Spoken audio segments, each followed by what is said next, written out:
कि पोलराइजेशन क्या होती है भाई। पोलराइजेशन का मतलब होता है कि लाइट को बैन कर देना, उसको कैद कर देना। ठीक है, लाइट के अंदर जब भी हम लाइट की बात करेंगे तो लाइट के अंदर 3 वेक्टर होते हैं, वेक्टर ई, वेक्टर बी और vector C. Electromagnetic wave, light का मतलब इलेक्ट्रोमैग्नेटिक वेव। इलेक्ट्रोमैग्नेटिक वेव के अंदर 3 वेक्टर होते हैं, ई बी सी, और ये आपस में एक दूसरे के परपेंडिकुलर होते हैं, तो इसको हम बोलते हैं लाइट वेक्टर। ध्यान दो,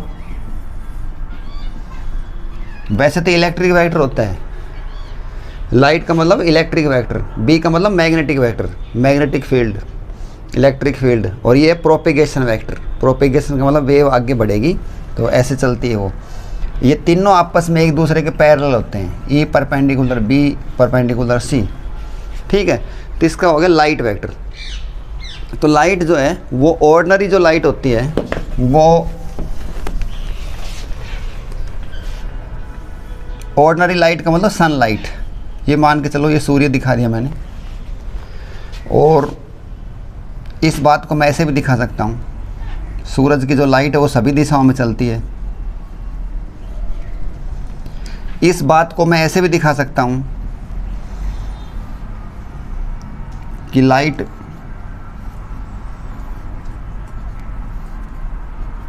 ऐसे चल रही है, और तो 3 वेक्टर दिखाने थे ई बी सी। ध्यान देना, अभी मैंने इससे पहले समझाया है कि 3 होते हैं ई बी सी। तो आपको एक तो ये दिखाई दे गया, आपको एक तो ये दिखाई दे गया, ऐसे समझो, ये हो गया ई, ये हो गया बी। अब सी दिखाई नहीं दे रहा है, देखो अब मैं सी को कहाँ दिखाऊं, तो सी के लिए हम डॉट बनाते हैं, डॉट। हो गए तीनों वेक्टर। अब हम बात करेंगे भाई पोलराइजेशन की। अब ये लाइट जो चलती हुई जा रही है, देखो ये सूरज की लाइट, ये वाली फ़ोटो इस फोटो के बराबर है, ये वाली फ़ोटो इस फोटो के बराबर है, क्योंकि जो इलेक्ट्रोमैग्नेटिक वेव होती है, इलेक्ट्रोमैग्नेटिक वेव के अंदर 7 भाग होते हैं। 7 भाग कौन कौन से थे वो मैं कई बार बता दिया, X U V I R M G. इनके अंदर हमें एक ही चीज़ जो विजिबल होती है, जिसके द्वारा हम संसार को देख पा रहे हैं, आप मेरे को देख पा रहे हो, तो ये विजिबल की वजह से होता है कि संसार की ऑब्जेक्ट्स को हम देख सकते हैं। तो ये 7 होते हैं, और इलेक्ट्रोमैग्नेटिक वेव के अंदर 3 कंपोनेंट होते हैं, ई बी सी, और याद रख लेना ई बराबर बी सी। और कोई पूछे सी का मान निकालो तो सी बराबर ई बटे बी भी होता है, सी इज इक्वल टू ई बटे बी, ई बराबर बी सी और सी इज इक्वल टू ई बटे बी। तो डियर स्टूडेंट्स, ये थी जनरल इंट्रोडक्शन। अभी मैं पोलराइजेशन शुरू नहीं किया, अभी करूँगा शुरू। ये मैं अभी तक भूमिका बनाई है। इसके अंदर आप देखो सनलाइट जो है, सनलाइट को हम क्या बोलते हैं, ऑर्डिनरी लाइट, सामान्य लाइट। उसकी तस्वीर को मैं ऐसे भी बना सकता हूँ कि वो सभी दिशाओं में चलती है।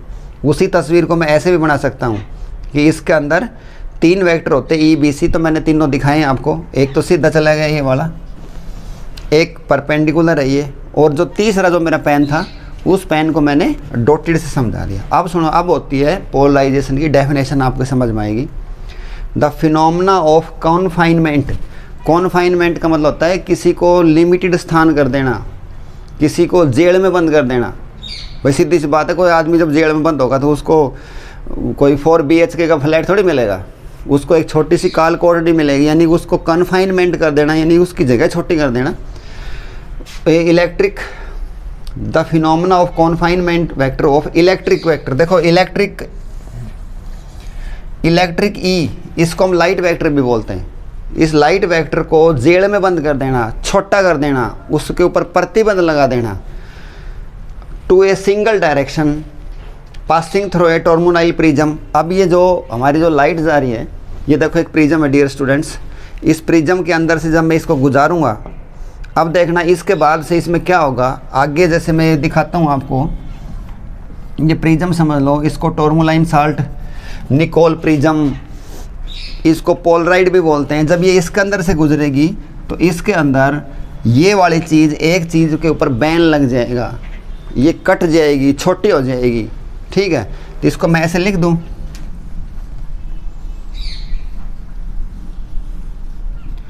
तो अब देखो इसके अंदर से जो डॉट वाला पेन था वो कट गया, वो हट गया, वो उसके ऊपर बैन लग गया।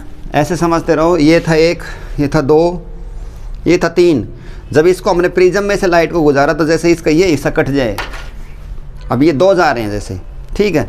इसी बात को मैं ऐसे भी लिख सकता था, यही बात ऐसे भी बन जाएगी हमारी कि ये तो C वाला वेक्टर हो गया और ये देखो ऐसे ही हूँ, ये बच गया, ये वाले कट गए, ठीक है। तो इस चीज़ को हम बोलते हैं पोलराइजेशन। पोलराइजेशन आपको समझ में आ गई होगी। पोलराइजेशन का मीनिंग क्या होता है? पोलराइजेशन का मतलब कटिंग करना, किसी को लिमिटेड कर देना। लाइट सभी दिशाओं में जा रही थी, पोलराइजर लगाने के बाद उसको काट दिया, छोटा कर दिया। The phenomena of confinement, confinement का मतलब जेल में डाल देना, किसी को लिमिटेड कर देना किसी स्थान में रहने के लिए, ठीक है। जैसे लाइट सब की तरफ फैल रही थी तो इसको हम ज़्यादा नहीं है भाई, ज़्यादा मत फैला, ठीक हो जा, अपनी लिमिट में आ जा। तो ये लगाने के बाद लाइट लिमिट में आ गई, इसका एक हिस्सा कट गया। Electric of the light to a single direction, अब वो एक सिंगल डायरेक्शन में जा रही है। पासिंग थ्रो टोरमुलाइन क्रिस्टल, देखो डियर स्टूडेंट्स ये जो है ना, ये है टोरमुलाइन क्रिस्टल, ये, और इसको हम निकोल प्रिज्म भी यूज़ कर सकते हैं। निकोल प्रिज्म कैसी होती है? 2 प्रिज्म, कैल्साइट की 2 प्रिज्म को इस हिसाब से जोड़े जाते हैं कि उसके अंदर से जब लाइट जाएगी, जब उसके अंदर से लाइट जाएगी तो उसका एक हिस्सा जो है वो रुक जाएगा, बैन लग जाएगा उसके ऊपर, ठीक है। On a polaroid, dear students polaroid का मतलब एक और भी होता है, हम चश्मों को पोलराइड बोलते हैं। चश्मे जो काले चश्मे हैं, जो काले चश्मे लगाते हैं जब ज़्यादा धूप हो तो उसके अंदर से जब लाइट एंट्री हमारी आँख में करती है तो वो बहुत ही पोलराइज लाइट होती है, बहुत ही सुहावनी लाइट होती है। उसकी इंटेंसिटी जो है वो बहुत ही कम होती है, उसकी चमक कम होती है। Polaroid known as polarizer is called polarization. तो भाई मैं उम्मीद करता हूँ पोलराइजेशन आपको समझ में आ गई होगी। ये थी पोलराइजेशन की कहानी।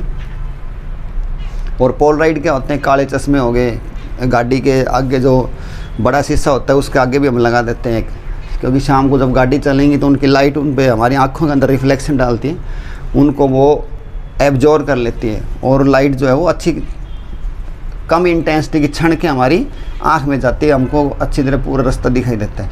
तो पोलराइड की कहानी थी। काले चश्मों को पोलराइड बोलते हैं, पोलराइड कई जगह यूज़ किए जाते हैं। तो ये तो था पोलराइजेशन। अब उसके बाद आता है कि ब्रिस्टल लॉ को एक्सप्लेन करके दिखाओ। 2 नंबर का है, ब्रिस्टल लॉ क्या होता है इसको भी देखते हैं अभी। हाँ तो डियर स्टूडेंट्स देखते हैं ब्रिस्टल लॉ क्या है। इसका सेकंड पार्ट है जो 2 नंबर का आ रहा है, इसकी डेफिनेशन देनी इसकी और प्रूफ करके दिखाना है। ब्रिस्टल लॉ ने बताया, देखो अब तो डियर स्टूडेंट आपके समझ में आने लग गया होगा कि अनपोलराइज लाइट क्या होती है। अनपोलराइज वो होती है जो सूर्य की जो सामान्य लाइट है उसको हम क्या बोलते हैं? अनपोलराइज। इसके अंदर सारे कंपोनेंट है, ई भी है, बी भी है और सी भी है, ठीक है। उसको हम दिखाएंगे, ऐसे मैंने समझा दिया अभी। ये डॉट भी है, ये वाला प्रोपेगेशन वेक्टर भी है, ई बी सी 3 होते हैं इसमें, ई बी और सी, ये तीनों आपस में एक दूसरे के 90 डिग्री के ऊपर होते हैं, ई बी और सी, ठीक है। समझ गए? तो ई को हम लाइट वेक्टर बोलते हैं। उसके बाद देखो जैसे ये लाइट किसी रिफ्लेक्टिंग सरफेस के ऊपर टकराएगी जाके, ठीक है, जैसे फॉर एग्जांपल गिलास ले लिया, ठीक, तो इसका एक हिस्सा तो रिफ्लेक्ट होकर ऊपर चला जाएगा। देखो इसको हम बोलते हैं रिफ्लेक्ट होना, और जो रिफ्लेक्टेड लाइट होगी वो होगी पोलराइज लाइट। पोलराइज का मतलब छनी हुई लाइट, बिल्कुल उसका एक हिस्सा कटा हुआ है, यानी कि अब वो हमारी आँख में कोई नुकसान नहीं करेगी, उसको हमने पोलराइज कर दिया है। समझ में आई? तो ये होगी रिफ्लेक्टेड लाइट होगी ये तो। उसके बाद लाइट को जाना तो चाहिए था सीधा, लेकिन वो अपने रास्ते से मुड़ जाती है। इस फिनोमेना को हम बोलते हैं रिफ्रैक्टेड। रिफ्रैक्टेड का मतलब लाइट का मुड़ जाना। तो अब देखो लॉ ऑफ रिफ्लेक्शन कहता है कि जिस एंगल के ऊपर वो एंट्री कर रही है इस एंगल को हम बोलते हैं पोलराइजेशन एंगल, पोलराइज्ड एंगल, ठीक है। और जितना एंगल ये बनता है लॉ ऑफ रिफ्लेक्शन कहता है sine i is equal to sine r, यानी कि ये एंगल भी कितना होगा? आई पी ही होगा, ठीक है। उसके बाद इस एंगल के ऊपर जो रिफ्लेक्टेड रे है, ये हमारी रिफ्लेक्टेड रे है। रिफ्लेक्टेड समझ गए होगे, जैसे शीशे के साथ लाइट टकरा के वापस उसी मीडियम में आ जाना। ये जो रिफ्लेक्टेड है और रिफ्रैक्टेड है, इन दोनों के दोनों पे के बीच में एंगल कितना बनेगा 90 डिग्री का, इस एंगल के ऊपर। देखो मैं इस फिनोमेना को समझाता हूँ कि कई बार हमारे पास जैसे 2000 रुपये का नोट है तो उसके ऊपर वाटर मार्क टाइप में लिखा 2000, आप वैसे ऑर्डिनरी आँख से देखोगे, ऐसे देखोगे नहीं दिखाई देगा, लेकिन जब उसको हम आँख के बिल्कुल सामने ऐसे लेके आते हैं नू, और जब उस पर लाइट गिरती है एक विशेष एंगल के ऊपर, तो हमें वो वहाँ पे 2000 रुपये लिखा हुआ दिखाई देता है। समझ में आ गई बात? उससे पहले हमको वो दिखाई नहीं दे रहा था। तो अब वो जो लाइट उस 2000 रुपये पर टकरा के और जब हमारी आँख के अंदर आ रही है, वो लाइट जो है वो कैसी लाइट है, वो है पोलराइज्ड लाइट, विशेष एंगल के ऊपर ही दिखेगा। ठीक है, अब देखो हम इसका प्रूफ करते हैं। प्रूफ क्या है कि हमने सिद्ध करके दिखाना है mu is equal to 10 IP। तो पहले इससे पहले इसकी स्टेटमेंट देख लेते हैं ब्रिस्टल लॉ की। This law states that when unpolarized light, dear students आपको पता चल गया अब तो अनपोलराइज्ड लाइट कौन सी होती है, जो सूर्य की लाइट, ऑर्डिनरी लाइट, सनलाइट भी बोलते हैं इसको हम, ये अनपोलराइज्ड होती है। देसी लाइट, जिस लाइट के अंदर मैं आपको पढ़ा रहा हूँ वो अनपोलराइज्ड लाइट है। Is incident on A transparent reflecting surface like गिलास और वाटर। जैसे गिलास था कोई, इसके ऊपर आके टकराई है, कोई स्लैब टाइप की थी, रिफ्लेक्टिंग सरफेस ये हो गया, मेरा मोबाइल का स्क्रीन था इस पर आके टकराई है, पानी के ऊपर भी टकरा सकती है, कहीं भी टकरा सकती है वो, और उसका रिफ्रैक्टिव इंडेक्स होता है म्यू। ये मैं थोड़ा विस्तार से बाद में बताऊंगा, अभी मान के चलो हर मीडियम का एक रिफ्रैक्टिव इंडेक्स होता है जिससे वो उस रे को मोड़ता है। ठीक है, refractive index mu at the polarizing angle IP, then ये हमने सिद्ध करके दिखाना। तो इसका हम प्रूफ करेंगे। बहुत ही इंपॉर्टेंट पर्सन है मेरे हरियाणा बोर्ड का, इसका प्रूफ एकदम चुटकी में सिखा रहा हूँ। देखो ये जो लाइन है, ये लाइन हमारी स्ट्रेट लाइन है, और स्ट्रेट लाइन कितने का एंगल बनाती है, 180 डिग्री का। इसका मतलब ये वाला एंगल, ये वाला एंगल, और ये जो मुड़ गई इसको मैं R लिख दूँ, R रिफ्रैक्टेड एंगल है, रिफ्रैक्टेड एंगल। ये तीनों के तीनों बताओ 180 के हैं नहीं, तो तीनों एंगल 180 के हैं। कौन कौन से वो तीन एंगल बताओ भाई, उनके नाम, उनके नाम है IP plus 90 plus R is equal to 180 degree, और यहाँ से हम निकाल रहे हैं R का मान। R कितना आ गया, R इज इक्वल टू, ये बच गया 90 माइनस IP। और हमने तो सिर्फ तो ये करके दिखाना है mu is equal to 10 IP, mu का मतलब रिफ्रैक्टिव इंडेक्स। तो डियर स्टूडेंट्स यहाँ पे हम ध्यान देना थोड़ा, एक हमारा फार्मूला है ऑप्टिक्स का रिफ्रैक्शन का, स्नेल्स लॉ से। स्नेल्स लॉ होता है, Snell's law is mu is equal to sine I बटे साइन R। मेरे ख्याल से आपको स्क्रीन दिखाई दे रही होगी। Mu is equal to sine I बटे साइन R, और यहाँ से मैं I का मान रखूँ तो साइन I रख लेता हूँ, साइन R की जगह डियर स्टूडेंट्स हम रखेंगे 90 माइनस IP, तो ये होगी 90 माइनस IP, और 90 जो होती है वो 90 जो होगी वो क्या बना देगी, साइन का क्या हो जाता है कोस। तो इसको मैं लिख दूँ, अब ये IP थी, साइन IP बटे कोस IP, साइन बटे कोस को हम क्या बोलते हैं 10। तो हमारा ये पर्सन जो था mu is equal to 10 IP prove हो गया है, यही हमने सिद्ध करके दिखाना है। तो हमारा जो 3 नंबर का पर्सन था, इसके अंदर हमने इतना काम करना है। पोलराइजेशन की डेफिनेशन इससे पीछे मैंने पूरी पढ़ाई है, उसका आप स्क्रीनशॉट ले लो। ब्रिस्टल लॉ क्या होता है, ब्रिस्टल लॉ मैंने बता दिया कि जब लाइट किसी विशेष एंगल के ऊपर आके गिरेगी तो वो जो रिफ्लेक्टेड लाइट होगी, जो मुड़ के जा रही है उसी मीडियम में, वो वाली लाइट कैसी होगी, पोलराइज्ड लाइट होगी। और रिफ्रैक्टेड वाली कैसी होगी, पार्शियली का मतलब होता है आधी अधूरी, ये वाली लाइट होगी। ये तीनों 180 का एंगल था, ये समझ में आ गया होगा आपके। तो ये पर्सन आपको समझ में आ गया।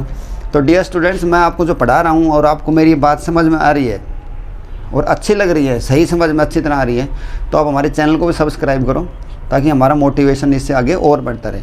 थैंक्स।